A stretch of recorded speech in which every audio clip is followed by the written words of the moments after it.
Welcome to the Magdalene Voices, giving voice to those silenced for centuries through sacred conversations with beautiful, illuminating souls. I'm your host, spiritual business coach, mentor, catalyst, and facilitator, Mariaestela. I serve spiritual entrepreneurs, Magdalenes rising, and radiant beings just like you with the expansion and growth of yourself and your business, aligning you with your deep inner truth, bringing to life that which you're here to birth, and supporting you in expressing your soul's divine purpose through your being and your doing in this lifetime. If you haven't already, I highly encourage you to join my newsletter to stay connected and updated. You can do so on my website, Mariaestela.com, where you can also find previous episodes and their show notes. And if you've ever wondered about your Magdalene connection and calling and whether you were Magdalene, I invite you to download the free Magdalene blueprint I've created for you. Go to Mariaestela.com/AYM to get it. Also, Mastery Through Love, my 6-week online healing journey for spiritual entrepreneurs, is now open for enrollment. What's Mastery Through Love, you say? Oh, it's only the most amazing playground, aka healing journey, where we, during 6 weeks, expand the love in your business, thus dissolving the fear. We do that by having 6 weeks of 6 deep diving modules filled with videos, audios, guided meditations, and worksheets, 6 live healing circles on Zoom, and 1 powerful sacred collective WhatsApp group filled with support, suggestions, and guidance at the tip of your fingers. Mastery Through Love is designed to help you stand out, speak your truth, and share yourself, your services, and products with confidence, care, and satisfaction. It is everything you need to jumpstart the expansion of love in your life and your business, dissolving the effects of a fear-based mindset, holding you back, keeping you stuck, and tripping you up. If that tickles your soul, go to Mariaestela.com/journey to find out more. In today's episode, I dive deep into the topic of returning to love and what that means. As always, I encourage you to listen with an open heart and an open mind, and only take what serves you and leave the rest. Here is today's episode. Hello, Radiant One, and welcome to today's episode of the Magdalene Voices. Today, I am actually diving deeper into a topic that I shared on my other podcast, Spiritual Business with Mariaestela, earlier this week, and it's about returning to love. If you are a soul-driven, heart-based spiritual entrepreneur, you may want to check that episode out. In it, I share 4 specific tips to how to return to love when it comes to you and your business. I'll include a link in the show notes, so if that calls you, you can go ahead and check it out there. But in this episode, I thought I would dive even deeper and more, perhaps even more into the both the way that I see the trajectory of returning to love, how it's gone through the years and millennia, and also both the internal and the external way. Well, not way, but the what I see in that, as well as it's more of a personal. It's not so business related, which is why I chose to do these 2 different podcasts. Is because I know that for some of you who are listening, you don't maybe not have a business, or maybe don't have a business yet. And that's why I've chosen to, include everything that has to do with, spirituality, love-based business, heart-driven based business, in that other podcast. But in this one, I want to maybe have us more look at the grander scheme of things, as well as, both on the macro level, but also on the micro level. So that's what I'm hoping to take you through in today's episode. And I'm actually curious, because I can feel sometimes, truth be told, when I show up, I'm kind of empty. And other times when I show up, I know that Spirit has something in store for me, because I've been getting downloads for days. And with this one, I've been getting downloads for days. And so I'm curious to see what it is that it's about to come through. Before going into a session, I usually take I usually jot down some things. I do a few notes, and I I've done this time as well.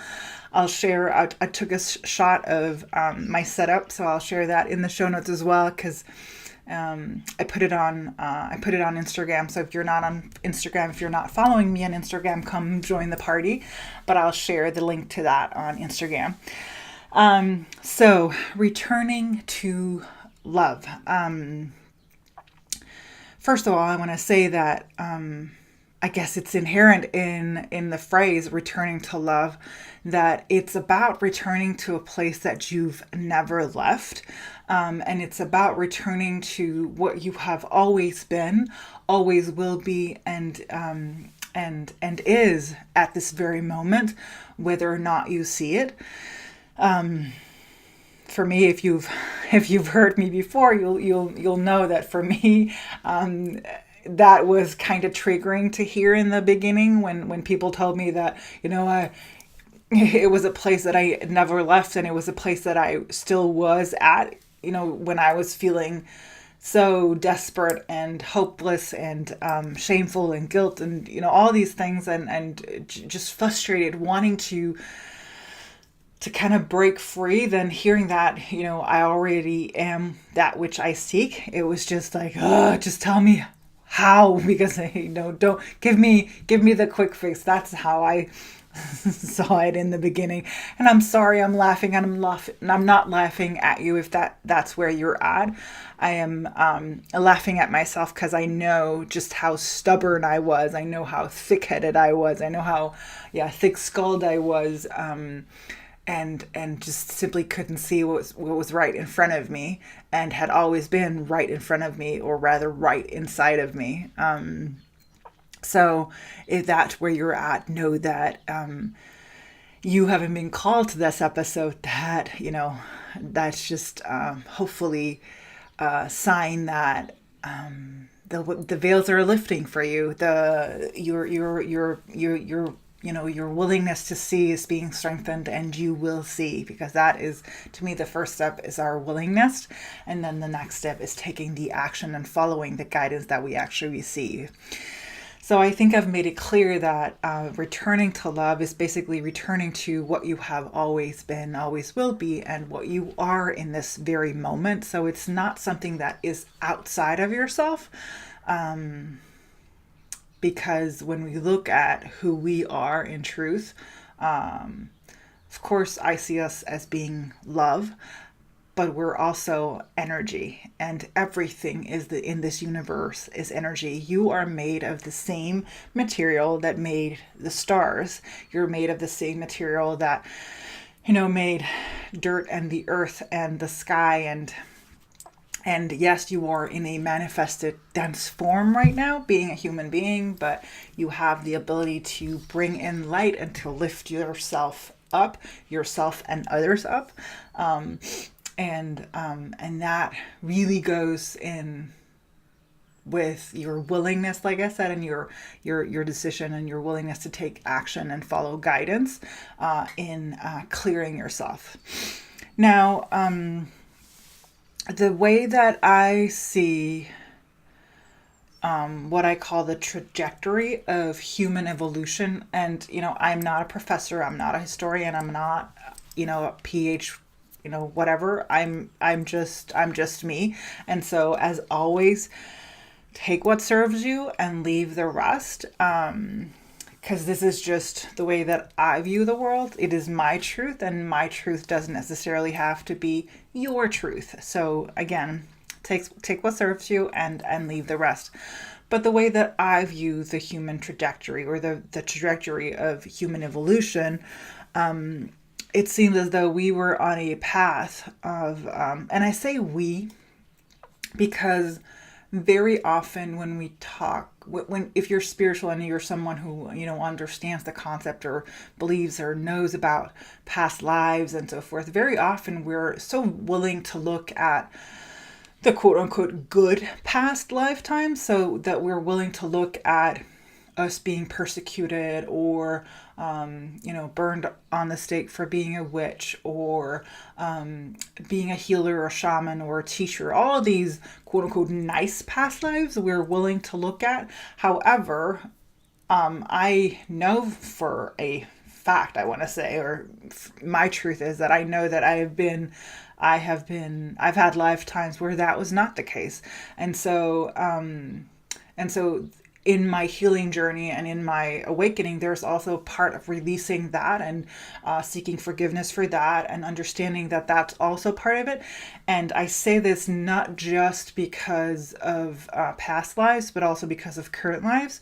We have people in this lifetime who are not very nice. And they play out that quote unquote role of persecutor or abuser or, those things where it's quote unquote not very nice, but that doesn't mean that they won't necessarily ever awaken. It won't necessarily mean that it's not part of their awakening. So I want to encourage you to number one, of course, be willing to also see your own mistakes or way of errors, because that way we can cleanse it, clear it, and that goes both within your lineage. It goes within ancestral karma, generational, and so forth, but also moving forward. And it also hopefully gives you a bigger sense of compassion for those who are currently in that space, who have currently taken on that role, or who are playing out that part in our evolution, because like I said, for me, I know for a fact that that's something that I've done in play, and I don't know that I won't do it in the future. So I just want to make sure that you understand that when I say we, that's what I mean. I mean that I am assuming responsibility for, wrongdoings and for good doings, whether that be in this lifetime or past lifetime. So it's understanding that that we all play a part in the journey, and also because that way we don't look at the past. It's easier just to look at the past and say, oh, that was bad, and we don't do that, but we do. So I hope that you're getting the drift of what I'm trying to say, and so that when I talk about the trajectory of the human evolution, and what I see as the expansion of love, fear has been a quote unquote normal or natural part of that. And I'm not trying to put blame or shame or guilt on particular groups of people or genders or identities, because again, like I said, I think that we've all played that part at one point or another. So to me, the way that I viewed it, there was an episode, and I'm going to link to that as well, and that was with Suzanne Anderson, who was talking about how the shift that we're currently experiencing is basically necessary for the evolution of humans, and for the not only for humans but for the evolution of our planet, which is a great episode in which she talks about how that is again a complete part of it. However, what I saw, and what she saw, and her co-author saw in their book, The Way of the Mysterious Woman, was how we were getting to a point of where the patriarchy and what I call the shadow masculine and also the shadow feminine ways of being and doing were so out of discord and resonance with the heartbeat of the universe. I like to call it, because that's what I see love as being, is the heartbeat of the universe. It's the source of everything that we are. It's God, if you want to call it that. And to me, Yeshua, Jesus, and Mary Magdalene, the reason why those two avatars or beautiful beings came into the world was to insert a different kind, it was to initiate a paradigm shift. It was to basically physically be present and to insert a different form of energy on the planet. And I'm in my belief, they both knew what they were here for. They both knew, the way that their story would work or would play out. And that story, if you look into, I think it's Egyptian mythology, it's actually been played out over and over and over again. It's the story of Isis and Osiris and the child Horus. So it's been played out over and over again. mythology, if you want to look at that, if you think it's mythology or whether it's history. So to me, that's what they came for. They came to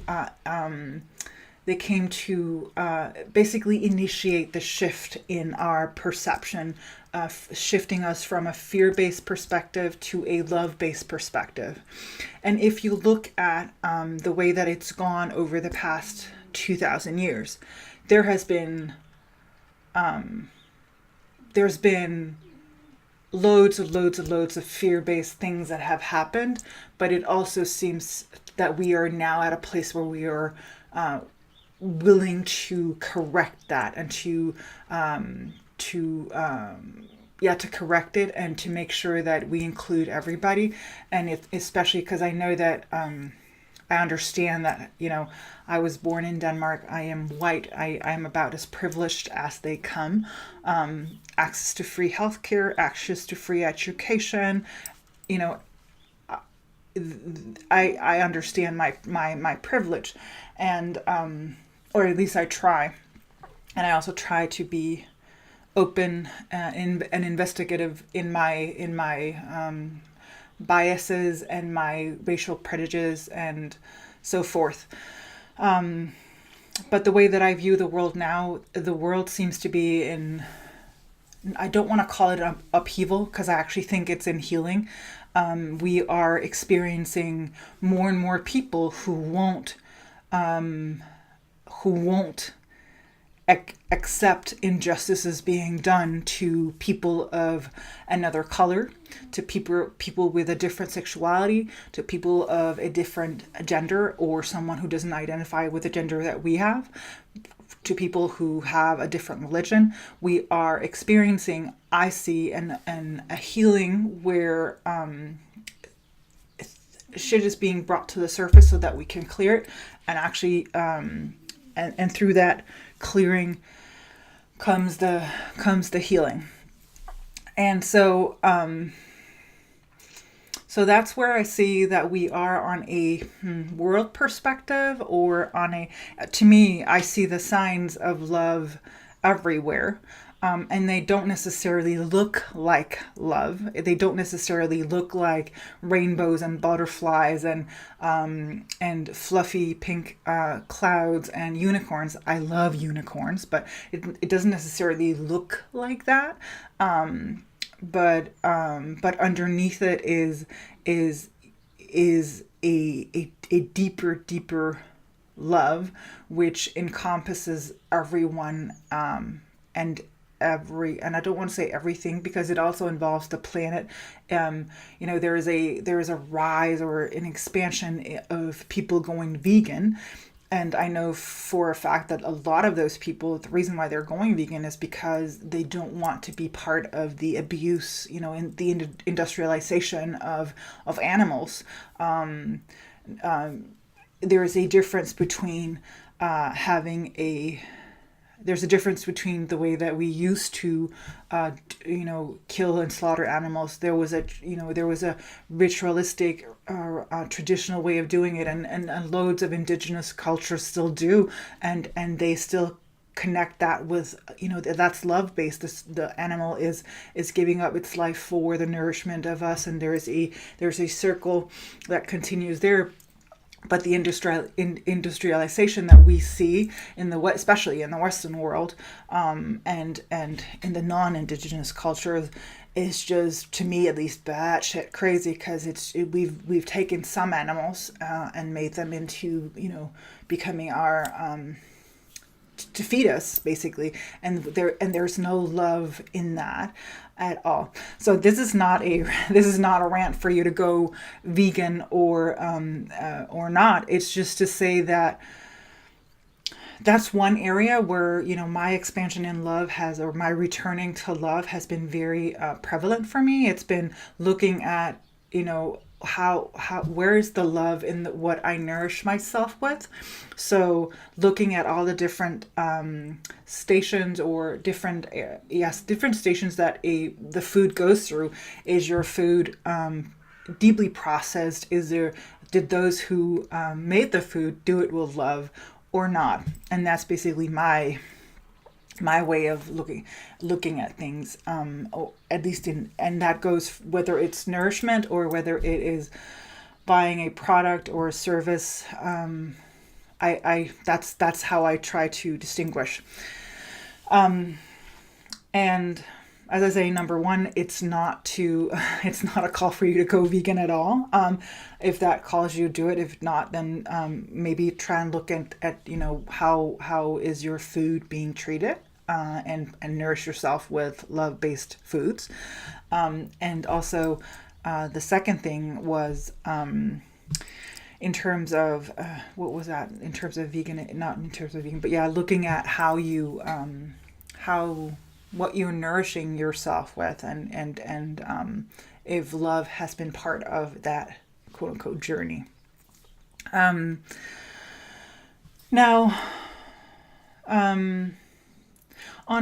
if we shift to the internal level, or the personal level, and this is usually where it starts. That's usually where the quote unquote the returning to love starts. It starts with you being so. Well, there are different stages, and I know that I've shared this in before. I've shared about the different stages of awakening. And I'm laughing because I'm reminded of myself and just how far I had to go before I was ready to actually ready to actually do the necessary things, because I just I didn't want to. I wanted change, but I didn't want to change, which is very often the case. And so I'm hoping by sharing this, this is part of everything that I do, is that I hope that by me sharing my stubbornness and my my thick-headedness and thick skull, that you may avoid just a tiny bit of what I went through, because it doesn't have to be that bad. And it was for me. And it's so weird to be able to laugh of it, but it's just, knowing where I'm at today and the deep pleasure and joy that fills me, it's just, and I can see myself like a little toddler going, no, I won't change. And it's just, I just want to, love her up, because I know what the end result, part of the end result will be for her. But like I said, returning to love usually starts on a personal level. It starts where excuse me, I'm just going to take a drink of my coffee. So where it starts usually is that you become, I like to start by saying that there is, it start out as a gravel in your shoe, and you're kind of okay with it, and then if you don't do anything about it, eventually it'll turn into a pus-filled blister, and it'll hurt like hell, which was where I went to. But once I was there and I was ready to choose it, choosing love, what I've also experienced both in myself personally and in those I'm honored to hold space for, and in relationships that I have now, I see that is, it appears that we just have to quote unquote bring ourselves to our knees, because I don't ascribe to a revenge-filled, wrath-filled God. I am. To me, God is love. Love is God, not a an old man with a white beard. And so when we are quote unquote brought to our knees, that to me is not to tear us down, but to build us up. It's to awaken us, to have us shed ourselves of everything that's been holding us back, whether that be relationships or limiting beliefs or self-sabotage or your work. To me, part of that journey was giving up my corporate career because I couldn't feel my heart, and not saying that that's necessarily the way that you gotta go, because like I said, I hope that by sharing this that I can actually help you avoid, but I also know that for some it's inevitable. And so I celebrate quote unquote breakdowns, because to me they're breakthroughs. and not in the sense that, oh, you just got to get to the other side. You just got to get to the other side. Because to me, some dark nights of my soul have lasted, a year or longer, and it's no fun place to be. Maybe I could have gotten out of it sooner.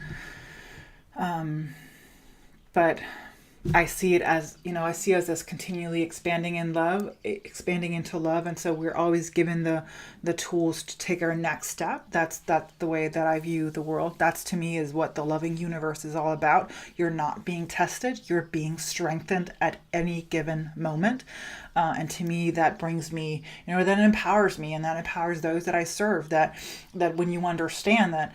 And I also want to be clear and specific that if you're in a relationship, or in an abusive relationship, or if you're experiencing injustices, this is not what that's not what I mean by you just you don't just accept it. You don't just sit down and pray or meditate for an answer. You do things. You get out, or you seek help, and we all got to work for having a more just world for all, no matter our color, no matter our gender, no matter our sexuality, no matter our faith, no matter our hair color or eye color. We all got to do that work. And I believe that that's inherently part of the spiritual journey. I also see it as in the beginning of, that's not why you start, because in the beginning you're so consumed with filling up, your own cup and healing your own beliefs, but once you are ready, the strength that you have in order to not just be a light tower for yourself, but for the world. And when I say the world, I don't mean necessarily that you have to be someone who wants to be on stages and impact millions and so forth. I don't necessarily have that desire. I serve those who want to be on Good Morning America. I serve those who want to be on huge stages. But for me, I'm a catalyst, and I'm a facilitator, I'm a coach. So I love sitting in session with people one-on-one and watching them expand their businesses and their lives, from a space of love, and serving those that they're here to serve. That may change down the line, but that for me, that's not where I am at. But like I said, to me, it starts by you, working on yourself, healing. You start from within, and then you go out and you then become that beacon of light, whether it be in your community or in your church or at your school or at the Scouts or at your CrossFit box or in your coffee shop or at your work. It's not, it's not to say that it has to be some big glorious mission where you preach and yada yada. That's not, it doesn't have to be that in order to have a great impact. So, and on a personal level, again, I've shared this before, and if you haven't heard that, I'm just going to briefly touch upon it. But to me, when I realized, oh, okay, love is where it's at, and, I'm returning to love. That's what I want to do. I thought, okay, well, I've chosen this. I've chosen love. I choose love. Good. Now, just clear the shit and let me get all the good stuff. Not realizing that years and years and years and probably more years than this lifetimes of, beliefs, limiting beliefs, of thoughts, of emotions, of relationships, of work, of karma, of everything was to be cleared. And I don't want to say that, it's not like you can't do or be anything until you've cleared that, but it is a continued process. What happens when you decide to choose love is that the universe or God or love itself will say, beautiful, gotcha. let's do it. We're so ready. Here's your first lesson. And then, some ex shows up in your life and you're like, ugh. Or a relationship with your mother-in-law, or, with a child begins to act up, or, just an old friend, something that will require you to do something differently and be something differently, and choosing love. That's how you evolve. That's how you learn. That's how we expand in love. We expand in love and thus dissolve the fear. So that's where it's at. So everything that you have, every negative belief you've had or limiting belief you've had, everything that you thought held you back will be brought up. Everything will essentially be brought up for you to transmute. I've said this before, but I see us as the most powerful alchemical transformers. We are here, we through our being and our doing is able to transmute fear to love, darkness to light. We were able to process and transform that. Which is why you're such a powerful being, and human being as well in this lifetime. So know that, and if you're here, chances are you've already experienced parts of this, and if so, I just want to give you the confirmation that you're on the right path, you're on the right track. If that's where you're at, it doesn't continue being shit, even though it may be hard to see your way out.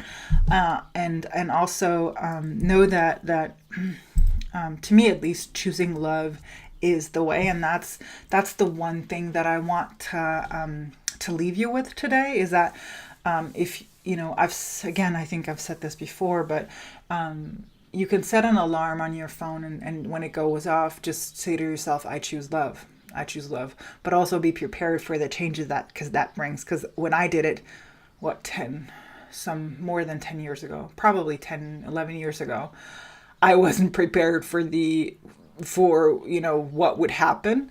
So know that when you start that process, it's going to bring up everything that you probably didn't want to look at or haven't wanted to look at. And as I end this episode, thing is, I would love for us to be able to share the experiences that we've gone through, so that other people who find this episode will know that what's possible, so that it may be a beacon of light, that it may be also a way for you to just acknowledge and recognize the powerful transformation that you have initiated and gone through and have created in your life. So I would love to have you comment on this post. I'll link in the show notes to it, and I want to hear from you. How has choosing love changed your life and or your business? The next week I'm going to be sharing on spiritual business with Mariaestela, the other podcast that I have. I'm going to share how choosing love changed my business. So if you want to hear that, stay tuned for that. And come on over on the block and share with us, so that others may see it, may find it, and may be empowered by it, and so that we may continually share the love, spread the love. That is what I had for you today. I love you, and take care. That is what I had for you in today's episode of the Magdalene Voices. For all of the deeds and the details, find the show notes on my website, Mariaestela.com. Know that I would love to hear how it resonated with you and what you got from it. So tag me on Instagram or leave me a comment on either my website or YouTube. Finally, if it served you, please take a moment to share it with a friend or on social media. God bless.